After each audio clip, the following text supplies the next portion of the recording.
Hey, what's up guys, and welcome back to another Reddit Stories video. So sit back, relax, and if you're new here, subscribe. And alright, anyways, let's get into the first story.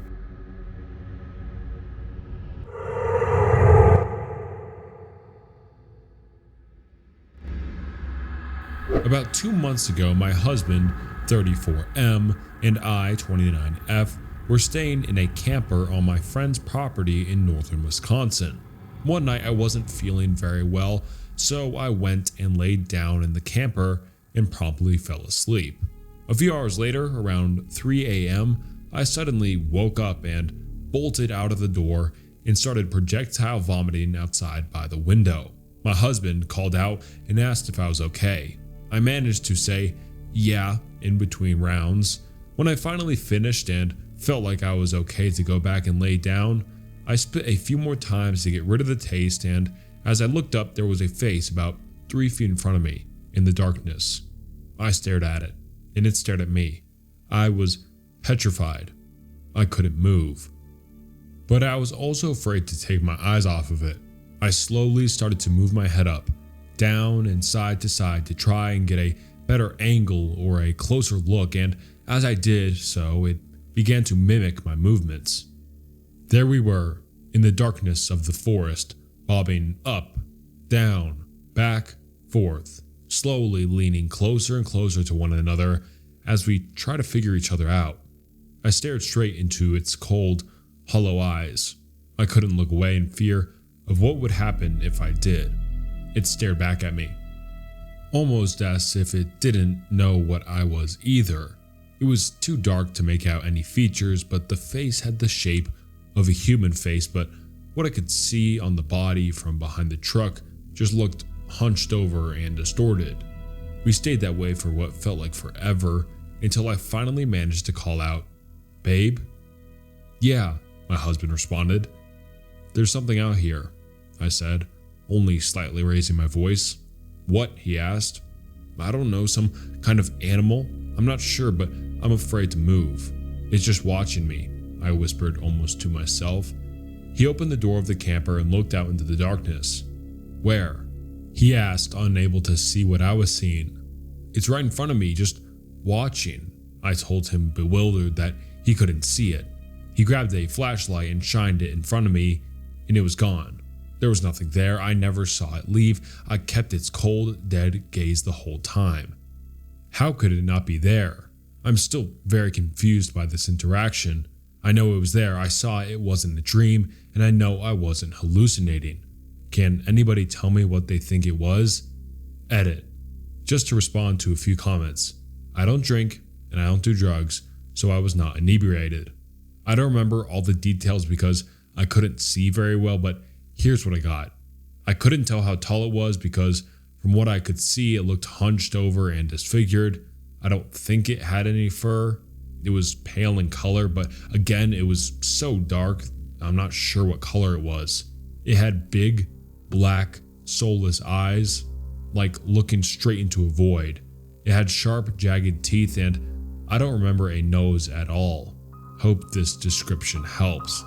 Maybe it wasn't a skinwalker because I guess they don't leave Navajo land, but it was really scary. I should also mention that where I was in the woods of Wisconsin, was not too far from the Hannahville Indian Reservation in Menominee County, Michigan, but again, not Navajo, so I'm not sure what it was.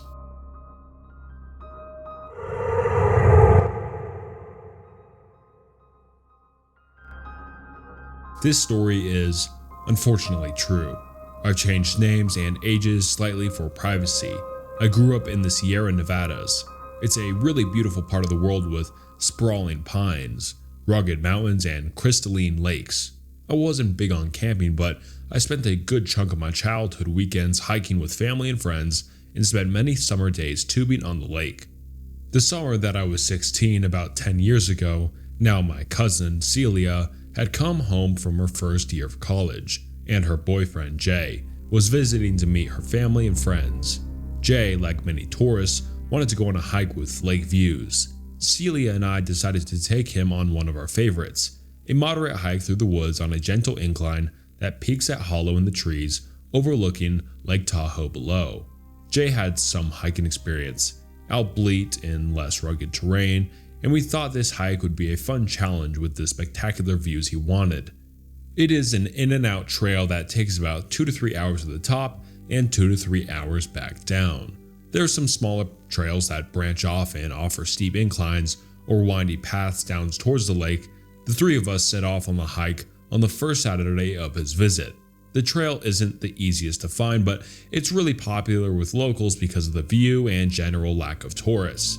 It was mislabeled on the most popular trails website at the time, so it was hard to find it if you didn't know where to look. We passed only a couple of other hikers, mostly granola-type couples with camelback water backpacks hiking with their dogs. We made it to the top in good time and enjoyed our lunches overlooking the lake. Jay was appropriately impressed by the views and spent a lot of time taking pictures. In between selfies and bites of sandwiches, we mostly just relaxed and got to know each other. After about an hour of relaxing, we heard a scream in the distance, specifically a mountain lion scream. If you've never heard a mountain lion scream, it's really unnerving. It sounds a bit like a very loud, terrified woman, letting out a blood-curdling shriek of terror. YouTube it, it's truly a horrible sound. This was not good because when a mountain lion screams, it's either part of a mating ritual or two male lions are fighting. Either way, hearing one scream meant there were multiple mountain lions and close. The bears in the Sierras are softies, but the mountain lions will attack you. They'll attack your pets. They'll even been known to attack bikers.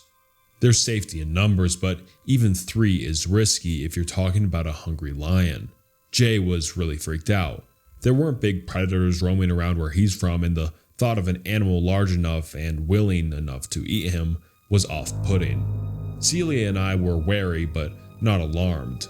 Between the natural disasters that frequently occurred in the region, such as earthquakes, wildfires, mega blizzards, and the sometimes deadly wild animals that got close to town, we were fairly unshakable. We had seen plenty of bears and snakes on hikes, and sometimes encountering critters is the price you pay to enjoy the natural beauty. It also wasn't the first time we had heard mountain lions, and we had both seen them before, albeit mostly from the safety of a cabin or a house. There was also an incident where, as kids, we laid out some expensive steak in my backyard in the hopes of luring a mountain lion to take pictures of it. It did not work, and my mother was unhappy about the steaks. Anyway, Celia and I told Jay that it was fine, but that we need to pack it up and get back down the mountain. We packed up the leftovers of our lunches and took off at a brisk pace back down the mountain. About 40 minutes into the hike back, Jay realized that he had forgot his phone at the lookout in his rush to leave. Of course. After a brief back and forth between Jay and Celia, "I don't need it back that badly. Jay, it is all of your pictures from the spring break trip, not to mention you're a broke college student. Yes, you need to go back." We decided to go back and get it. Well, we decided that Celia and Jay would hike back up to retrieve his phone, and I would stay there, on the trail, alone, to warn any other potential hikers that there are lions in the area. I was mostly worried about those hikers with their off-leash dogs and wanted to prevent a wandering lab from getting mauled. This was obviously not ideal for any of us, but seemed like the best choice at the time. I found a nice rock to sit on in the shade just off the trail and was going through the pictures we took on my phone in plain Temple Run.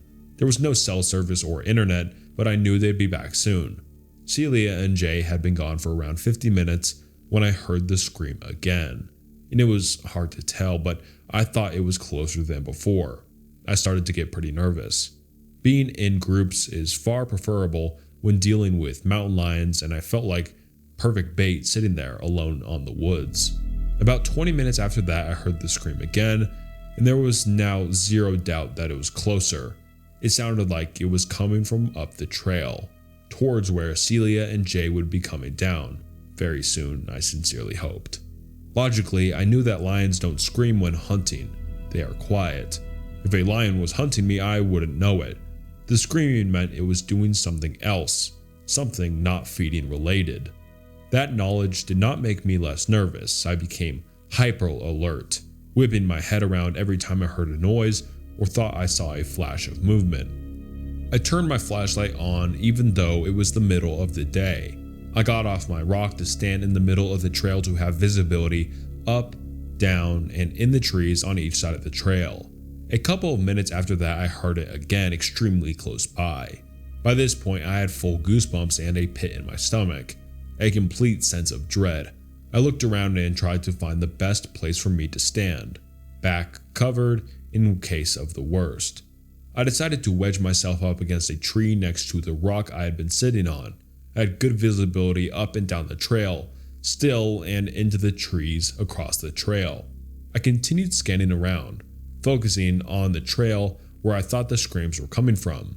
Suddenly, I saw something, standing still, 20 feet up the trail. A couple feet off of it was a man. He was completely naked. He was filthy, he was skinny, and he was just standing there, looking at me. I didn't even hear him come up. It sounds cliche, but it really was like he appeared out of nowhere, especially since I'd been focusing on looking for the lion in that direction. If you don't know where you're going, it's easy to get lost in the woods around here. The weather can change quickly, and people panic and get more lost in their attempts to find their cars. And it doesn't take long, being alone, lacking food and water, in the wilderness, to make people a little disoriented, a little crazy. The infamous Donner Party incident happened maybe an hour away from where I was standing. My first thought was that the man was probably a lost hiker, and judging by how dirty he was, he'd been lost a long time. He needed help. I had heard about people with hypothermia stripping off all of their clothes and thought maybe that was what happened. Now, this took place during the summer, and there's no way that someone would get hypothermia in July. But that didn't occur to me until later. I started walking towards him, asking if he's okay. I suddenly got this feeling of wrongness. I don't know how else to describe it, but my feeling is dread tripled. The hair stood up on my neck. I stopped in my tracks, maybe 15 feet away now, and had the overwhelming urge to run away. It seemed wrong. It felt wrong. He looked wrong in a way I can't quite articulate. Instead of wanting to help him, I was absolutely terrified of him. I asked again if he's okay. He looked at me, then opened his mouth wide and screamed. Not a normal scream. He screamed just like a mountain lion, a high-pitched, keening shriek that made my blood run cold. It occurred to me that we were probably hearing him the whole time. It was the single most terrifying thing I have ever witnessed. I started screaming too. I was preparing to run away, down the trail, I suppose, but also really did not want to turn my back on him. Suddenly, he closed his mouth, turned around, and ran into the woods very quickly. He disappeared into the trees, but the feeling of wrongness was still with me. I felt like I was going to throw up. I considered bolting down the trail to get away, but decided to wait for Celia and Jay, who luckily arrived within 10 or 15 minutes. I told them what happened, and we decided to call it into the Rangers when we got service. Celia and I had seen some odd things in our lives, her more than me, but she turned white as sheet when I told them what happened. I guess they didn't hear anything at all on the way down. I've always been deeply unsettled since the incident. Did I see a mentally ill lost hiker who really needed my help? Or did I see something else? Celia insists it was a skinwalker or something similar, something malevolent and inhuman, mimicking the call of a mountain lion and stalking us down the mountain.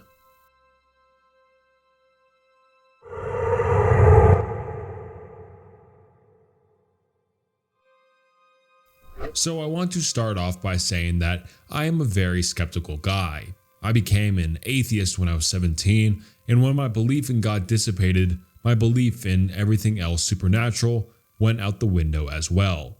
I also want to say that I've lived in Appalachia for all but 4 years of my life, and I'm almost 22, and I've never experienced any of the creepy things people say about the Appalachian Mountains until the story I'm about to tell you. So towards the end of last year, which was 2023, me and two of my friends had sort of simultaneous quarter-life crises. which eventually led us to getting rid of almost all of our belongings, quitting our jobs, leaving our apartments, and living out of our cars and door dashing around the country. Well, on our first night on our big trip, we went to stay with a friend of one of my travel mates. She lived in Tennessee in the Appalachian Mountains, the Smoky Mountains specifically, which, for those of you who don't know, is like a subcategory of the Appalachians. She lived off a back road in the middle of the woods. The first night we were there, she had told us that there were strange occurrences on the property. The house was haunted and there was something in the woods. She had told us that whatever is in the woods likes to hang out around her shed. She said that one night she was walking up onto her porch when she got the overwhelming feeling of being watched. Becoming fed up with whatever it was, she screamed something along the lines of, "Go the fuck away into the woods," only for something to scream it right back at her. She claimed to have seen it one night from her kitchen window. She said it was peeking around the shed, staring at her. It wasn't an animal, but it wasn't human either. Out of curiosity, I asked her to describe whatever creature she saw in more detail, but she refused. I, being the skeptic that I am, basically disregarded everything she said and forgot about it. Now, because it was our first night on the trip and it was so fun and new to us, we wanted to sleep in our cars, which were parked right in front of the shed I mentioned earlier.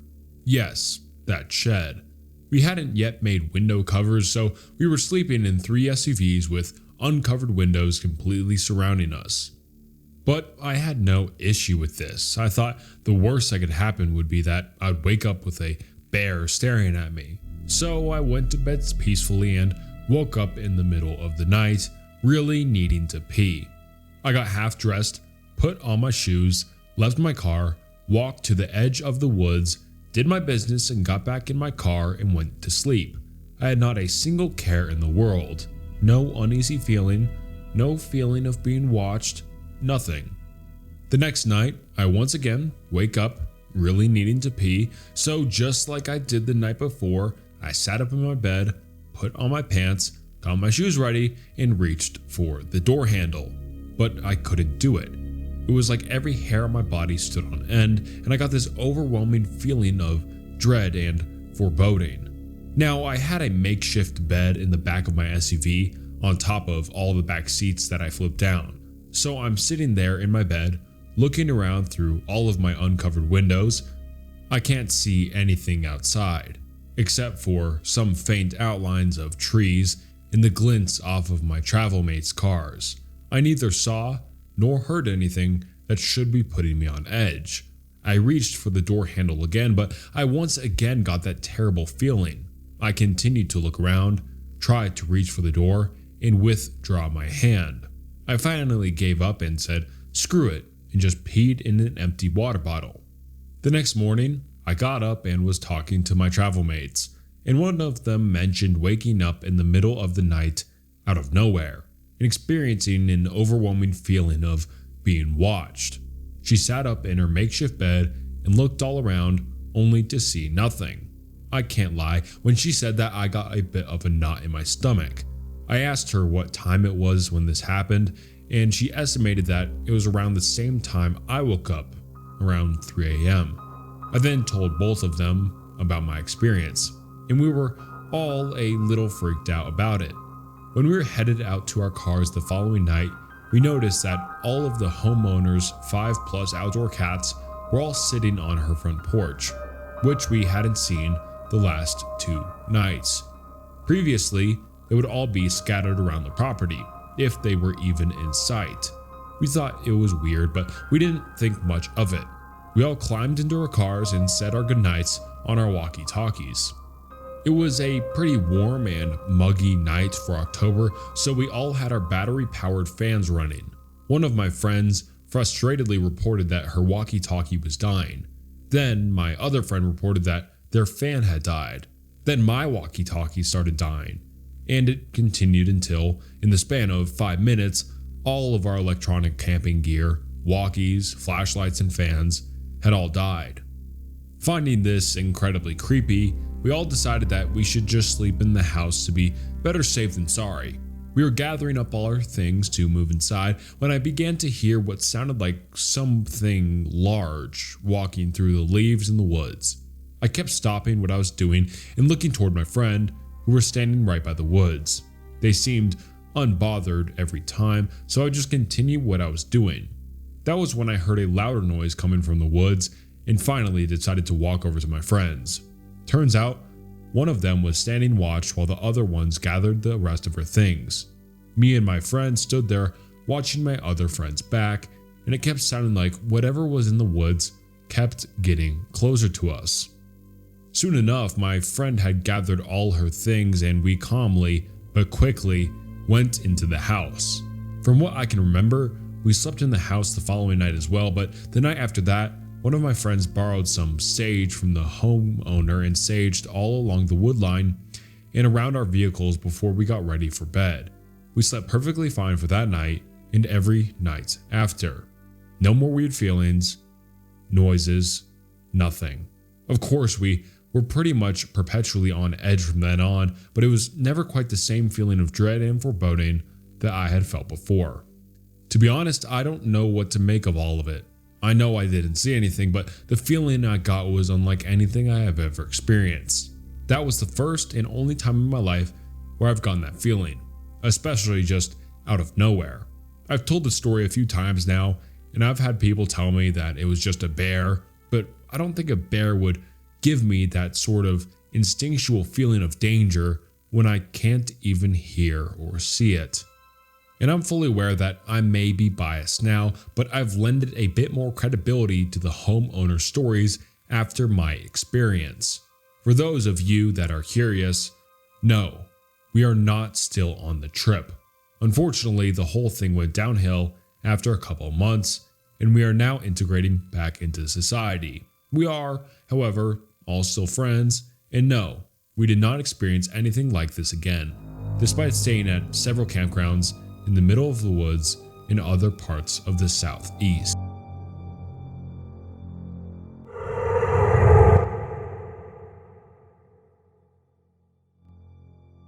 My boyfriend, Jason, 27 male, and I, 23 female, went on a month-long camping trip to multiple states. Everything had been going really well until October 9th. We decided to ditch a campground reservation and randomly pitch our tent near Alabon Basin within the Uinta Mountains, Alta, Utah, not far off the Secrete Lake trailhead. We parked our car around 3 p.m. at the Alabon Basin campground, which was closed for season. Admittedly, it was a little tense because this was our first dispersed camping attempt and we had no proper backpacking gear. Until arrival, we realized the area we wanted to pitch our tent was about 2 miles uphill. At this point, we started to express regret as we had a planned campsite in Nephi, Utah, that we decided to skip on a whim. After grumping around a bit and having a large lunch to avoid packing food, we packed our backpacks with the best gear we had to get through the night as it was going to be 25 degrees Fahrenheit. We set out up the trail, seeing the occasional family or couple heading down the mountain. As we trudged on, we both started to feel strange, as if we did not really even know why we were doing this, as if we should have just gotten a hotel instead of trying to play backpackers for the night. But we both felt like we had something to prove, so we continued. Fast forward, we made it up to the Secrete Lake, totally empty, so nothing like the pictures, disappointing and eerie.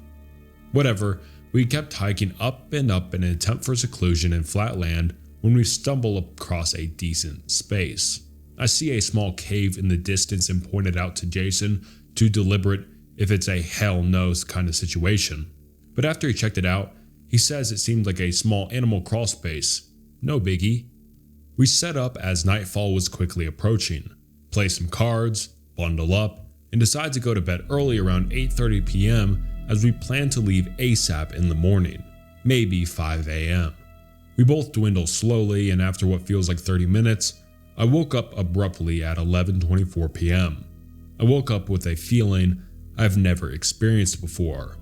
I woke up wide awake, scared but unprovoked, and as if there was no way in hell I was going to fall back asleep.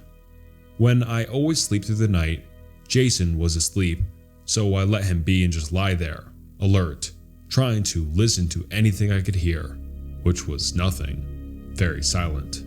Around 12 a.m., Jason woke up stirring, much to my delight as I did not want to feel alone anymore. I told him I could not sleep, but he suggested I just rest my eyes as we were leaving early in the morning. I agreed, initially not wanting to be a baby and say I was very scared.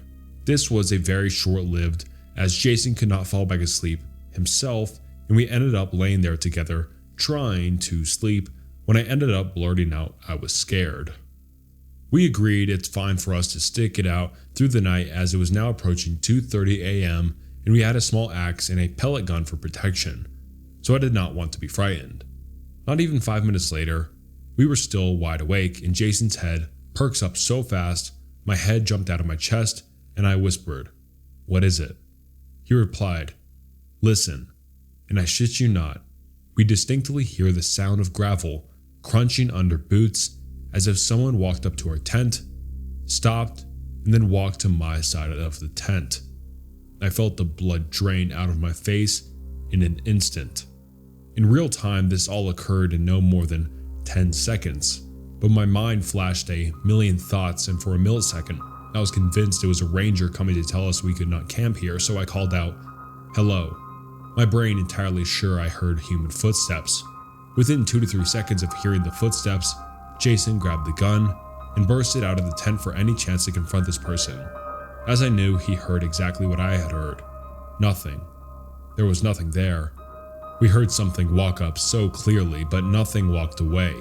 Hardly exchanging 2 words, we packed up our stuff, looking over our shoulders terrified, feeling watched, and booked it down the mountain with only moonlight guiding our way, too scared to turn on our flashlights. This was the worst 20 to 30 minutes of my life. Half expecting it to look over my shoulder to find someone following us. When we made it to our car, we locked the doors and started the descent out of the mountains, almost speechless and scared out of our minds. At this point, we reached town about 3:30 a.m. and slept in a well-lit parking lot of a grocery store. We have obviously since discussed what happened that night. We are both haunted by the sound of those footsteps. And thank you for watching this video. This was a shorter video, so please let me know down below. Do you prefer shorter videos, longer videos, especially for these Reddit? I don't know how many stories to put into them. I don't know if, 2, 3, 4, 5, 6, 7, 8, 9 plus is better. Let me know if you want like a 10-minute video, an hour-long video, and yeah, subscribe and like the video. It helps the channel out a lot. And yeah, until next time, see ya.